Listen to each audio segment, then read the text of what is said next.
Suite à la controverse engendrée par son acquittement après avoir échoué à 2 contrôles antidopage, Jannik Sinner a décidé de mettre fin à sa collaboration avec son kinésithérapeute. Ce dernier serait impliqué dans cette situation délicate. Ce mardi, une annonce a suscité une vive réaction.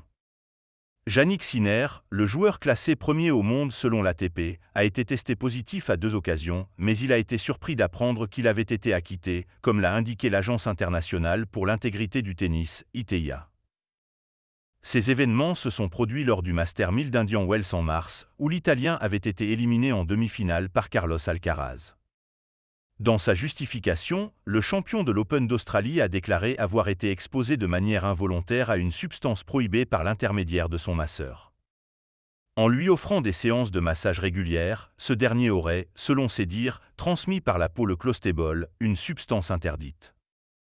Il semblerait que le masseur ait appliqué un spray contenant ce produit pour traiter une blessure au doigt.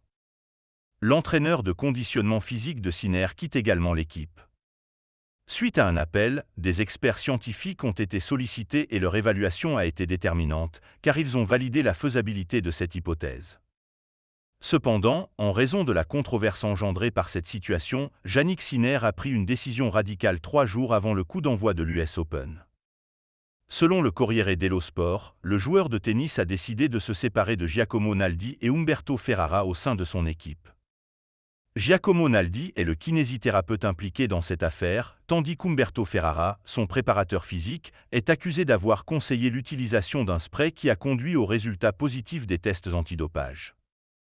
Avant que le numéro 1 mondial ne prenne cette décision, les 2 hommes n'avaient pas fait le déplacement à New York en raison de l'ampleur médiatique entourant cette affaire.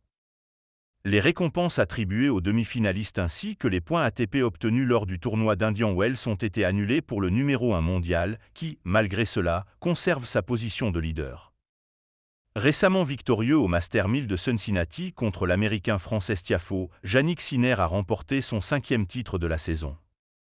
En pleine forme, il se préparera à affronter un autre joueur américain, Mackenzie McDonald, classé 140e au classement mondial, lors de son premier match à l'US Open ce lundi.